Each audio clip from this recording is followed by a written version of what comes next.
Scientists in Romania shocked the world with their real-life flying saucer.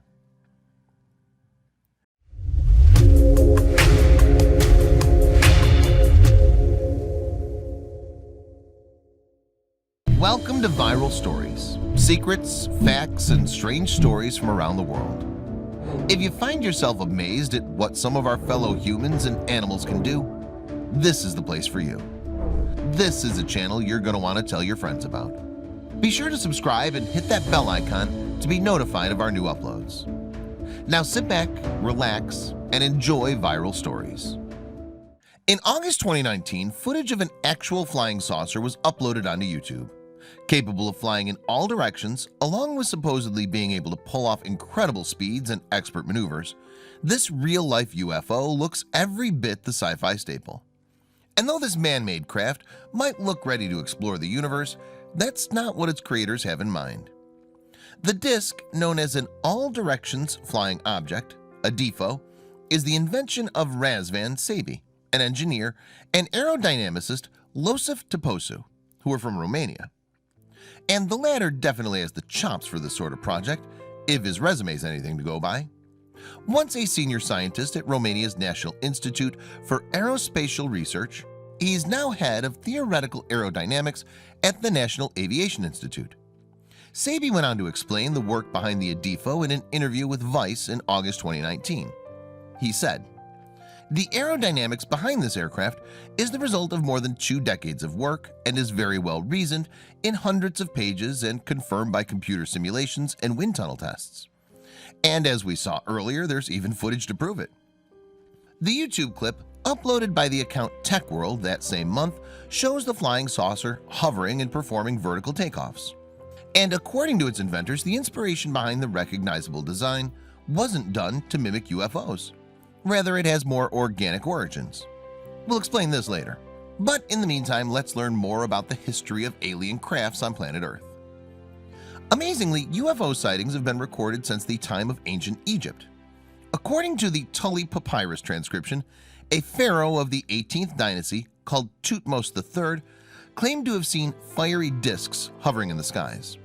Following that, at least 5 official sightings were recorded during the Roman era. The alleged UFO sightings during Roman times included airborne craft spotted in the skies above Rome in 218 BC, and a silvery object shaped like a storage jar hovering above what is now Turkey. Then between the 16th and 19th centuries, several instances of aerial phenomena were recorded, stretching from the United States to Japan. But in the following century, the claims began to stack up. Claims of UFO sightings really began to pick up in the 1940s during World War II. Reported by Allied pilots during the course of the conflict's aerial battles, some airmen described seeing circular, glowing objects in their vicinity. Some observed fiery globes, while others came across orange, white, or red orbs. But according to the eyewitnesses, they weren't just floating there. In fact, according to reports, the Foo Fighters, as they were named, seemed to be playing with the Allied pilots. They reportedly dashed around, completing wild maneuvers, and then simply disappeared. Witnesses claimed that the supposed UFOs appeared to be intelligently controlled but never hostile. And these events paved the way for a decades-long run of sightings. In 1947, the term flying saucer accidentally came into being after a UFO sighting in the skies above Washington. Kenneth Arnold, out flying his private plane, reported seeing a group of around 9 crescent-shaped craft flying at the speed of several thousand miles an hour, like saucers skipping on water.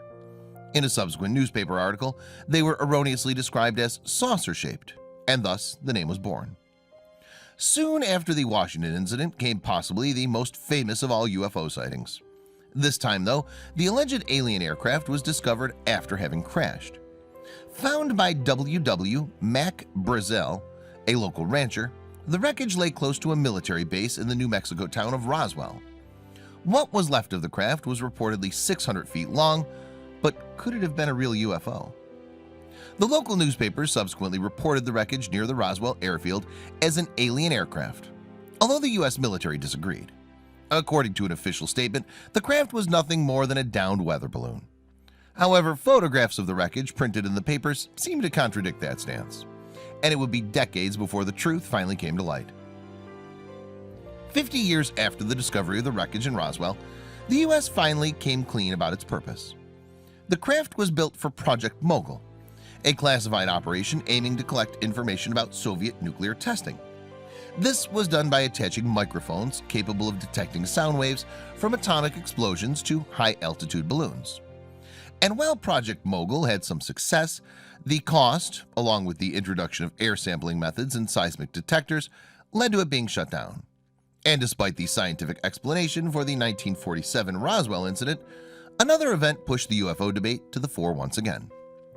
Alien conspiracies only increased following another alleged sighting in Roswell in the 1950s. There, witnesses claimed to have seen bodies with aluminum bones and latex skin falling from the sky. Had extraterrestrials actually landed in New Mexico? For some, those supposed alien bodies in the desert in New Mexico were indeed proof of extraterrestrial existence, and the military's hasty retrieval of them only fed rumors of a government cover-up. For those who didn't believe the explanation for the 1947 Roswell wreckage, this latest incident only further convinced them of an otherworldly presence on the planet. The military, however, had a very different explanation for this strange occurrence. The military explained that the bodies were not alien corpses, but in fact dummies. In reality, it was claimed that they were used to discover whether pilots could survive falling from a plane. But this explanation did little to quell enthusiasm for all things extraterrestrial, and sightings continued to increase. This plethora of UFO sightings didn't escape the attention of the US military, and in 1948 the Air Force decided to investigate the phenomena of unidentified flying objects. But with the Cold War now in full swing, the military had very different theories for what the craft were. Initially, as far as much of the US military was concerned, UFOs had one likely explanation, and it wasn't aliens. For them, the source of flying saucers was clear. It was the Soviet Union, and it was sending sophisticated aircraft to gather data on America. Clearly, any unidentified aircraft flying in the US is a worry, so the Air Force went ahead with its investigation of the phenomena. In 1948, Project Sign came into being, aiming to test the belief that the UFOs were Soviet spy planes. There were, however, some researchers who thought it was entirely possible that aliens were behind the flying saucers. Called the extraterrestrial hypothesis, it too would be put to the test. Project Sign then became Project Grudge, and in 1952 the investigation was replaced by Project Blue Book. Under this new moniker, the investigation would go on to become the longest-running official inquiry into UFOs. Lasting nearly 2 decades, the probe's scope showed just how seriously the issue was taken at the time. Between 1952 and 1969, Project Blue Book assembled over 12,000 reported UFO sightings. After investigation, those claims were then placed into one of 2 categories: identified or unidentified. The former category included reports that could be explained by man-made atmospheric or astronomical events. The latter classification, though, was for the 6% of sightings for which there was no explanation. Around the time that Project Blue Book got off the ground, the US government also decided to launch its own UFO probe. In 1953, a panel convened to investigate the extraterrestrial phenomenon, consisting of an astronomer, multiple physicists, and a rocket scientist. The group then spent 3 days looking at Project Blue Book's results, interviewing military personnel, and reviewing photographs and films supposedly showing UFOs. The panel concluded that most of the reported sightings, around 90% in fact, were easily explainable. They were attributed to, among other things, ion clouds, bright planets, meteors, planes, balloons, and lights. They also reasoned that, as such, the extraterrestrial hypothesis had no support in evidence. These conclusions, however, did little to dampen UFO fever, and in 1966 the US military requested another government review in order to further analyze Project Blue Book's findings. This time, though, the committee spent 2 years looking at its conclusions, fielding 37 researchers to intensely study 59 specific sightings. Despite those interesting cases, the committee found that the UFOs were caused by everyday phenomena, just as the first panel had. As such, they recommended no further investigation into it. And these findings, coupled with a reduction in alleged sightings, led to Project Blue Book's closure in 1969. However, the official closure of Project Blue Book didn't see the end of UFO investigations, because private citizens took up the cause instead. and one of them is J. Allen Hynek, once a scientist on the committee, set up the Center for UFO Studies in 1973. But while the Chicago-based organization continues its probes, 2 European scientists have been building their own flying saucer. While the Adifo craft might look like a UFO, its design actually has a far more organic origin. The circular shape is, in fact, based on an airfoil, a fin which is located on a dolphin's back and helps the mammal glide through water. This gives the saucer the ability to safely move between supersonic speeds, the engineers claim, and lowers the chance of shock waves on the surface of the disk. But the advantages don't stop there. The Adifo is also incredibly agile, boasts a pair of jet engines, and operates like a quadcopter, thanks to 4 ducted fans on the bottom which launch the craft into the air. And according to its inventors, its unique shape means it's well placed to achieve supersonic speeds without the usual sonic boom that accompanies traveling faster than the speed of sound. According to the video uploaded to YouTube, the Adifo could also be used for military purposes too. In the clip, the narrator explains, it can be used as an unmanned aerial vehicle, unmanned combat aerial vehicle, or even a fighter aircraft due to its hypermaneuverability and very low rate of signature. And naturally, if it really can quietly transition to supersonic speeds, it could become the ideal craft for espionage. The Adifo team have also argued that it could become a manned craft if future manufacturers install a jet and electric hybrid propulsion system into it. But it isn't just these Romanian scientists that are looking into the military applications for such a plane. In 2017, the United States Navy was granted a patent for a new aircraft which can supposedly perform many actions that Adifo's plane claims it can do. But it can also fly underwater and in space. Additionally, the former craft will also have enhanced stealth capabilities, according to the patent application. According to the patent filing, the plane will be enclosed in a vacuum plasma bubble/sheath. The UK newspaper Metro added that it features a cavity wall filled with gas, which is then made to vibrate using powerful electromagnetic waves. This then creates a vacuum around the craft, allowing it to propel itself at high speeds. But how any of this works in reality remains to be seen. Just because a design has been granted a patent doesn't mean it's been built and tested yet. And if you think all this sounds bizarre, you're not alone.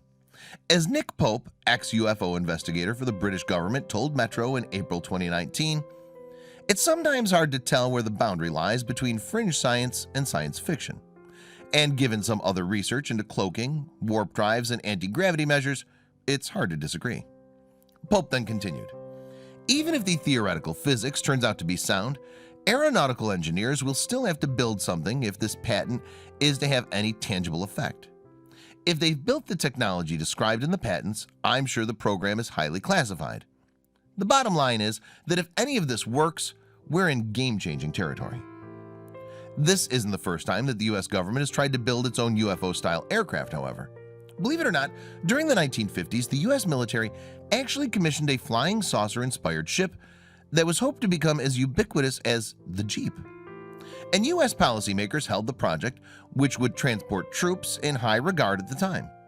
The website Messy Nessie claimed that when Air Force Dynamics Lab engineer Bernard Lindenbaum approached Washington to request funding for improvements to helicopters, he was told research into those craft would soon cease. In the future, the military would run on this new form of transport, known as the Avrocar. The Avrocar was the brainchild of British engineer Jack Frost and began life in the early 1950s. Working for the Special Projects Department of aircraft manufacturer Avro Canada, Frost managed to convince the US that not only was travel by flying saucer theoretically possible, but that he could make it a reality. However, the 2 craft that he built didn't quite work the way that they should have done. Despite the teething issues, the Avrocar was ready for testing by 1959, and while the craft did indeed leave the ground, it couldn't get any higher than about 3 feet. Not an ideal altitude for any flying vehicle.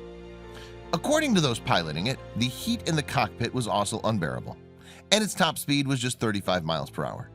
But the problems didn't end there, because the Avrocar also emitted a horrific screeching sound while in operation.